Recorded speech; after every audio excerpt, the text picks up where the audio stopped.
Now, in a little bit here, we're going to explore reflection and refraction of light, two properties that visible light and other parts of the electromagnetic spectrum will undergo under these certain circumstances.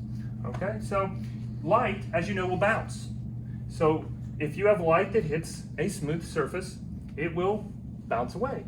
And much like playing pool, billiards, that if you hit a shot and with no spin on it, that's a whole nother thing, rotational inertia and things of that, but we're not going to explore that here. We are going to, if you put no spin on it and you hit it, it will bounce out at the same angle that you hit it into the wall. So, and that's what light will do. Light will reflect like this. So theta 1 equals theta 2. What is theta? It's just the angle. So angle of incidence equals angle of reflection, and those two will be equal to each other. Another property is refraction. Refraction is where light goes from one medium to another. It will bend. It will either slow down or speed up. Now, suppose you have water and you have air. Okay, have you ever noticed that when you look in a pool, you notice that an object under there is not exactly where you think it should be? Well, that's because your brain interprets things in straight lines. It sees a light ray and it thinks that it came from a straight line away. Well, if light is bending and your eyeball is right here, then so here's our eyeball, right? Beautiful eyeball right there. And you think that the object actually came from here when it actually came from here. That trick is called refraction, okay? And this happens when you go from a substance, two different substances, we'll call them mediums, that the light travels through, and it will either slow down or speed up. In this case, it's speeding up. When it speeds up, it bends away from the normal. What is a normal? Perpendicular right here. So this angle is larger than this angle right here. Now, if you want to get technical, Snell's law will apply. N1 sine theta 1 equals N2 sine theta 2. But we're not going to go into that. Just for someone interested, you can look that up, Snell's law. All right, and so there is refraction. And now we can have one special thing that you'll see over there and here in a minute, that if you go from a medium to a higher index of refraction to a lower, okay, like water to air, if you hit a certain angle called the critical angle, it will no longer make it out.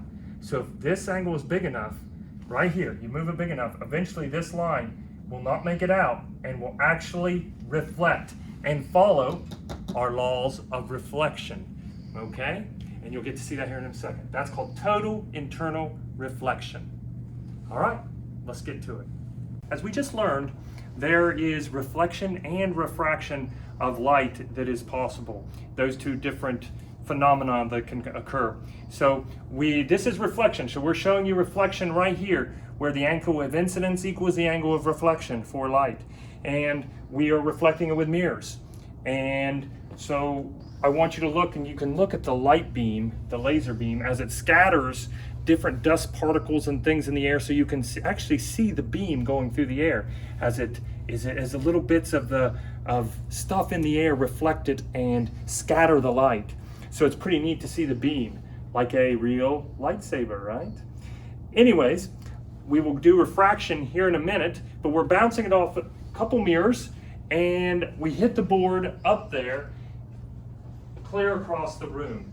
Now, we would like to go big on this in a future episode, where we go out to the football field at night and try to bounce it off as many mirrors as possible and as long a distances as possible. So it'll be a cool upscaling of this entire little experiment.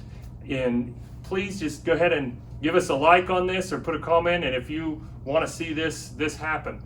Now, for refraction. Refraction is where light will bend as it goes through one medium to another. What will happen is light will slow or speed up as it changes from one medium to another, the medium being the material that it goes through. Okay, so in water, have you ever noticed where an object looks like it's in a certain position, but it's not really there? Well, that's refraction. Refracting light makes our eyes believe that everything comes from a straight line. The light comes from a straight line, so it interprets where the object should be. But in water, because it bends, the object is actually not where it appears to be. So that's why when you're in water and you're looking and you're playing and you see something that it's not exactly where you think it should be. That's refraction in just a quick little statement or two about it. But it's cool, we can see this here.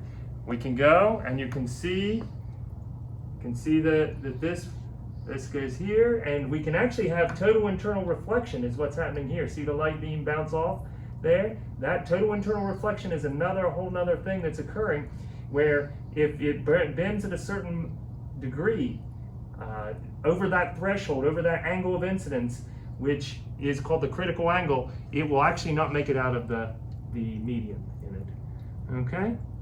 So, that's it for today, and I hope you enjoyed this. Look for more cool videos from the Science Bros.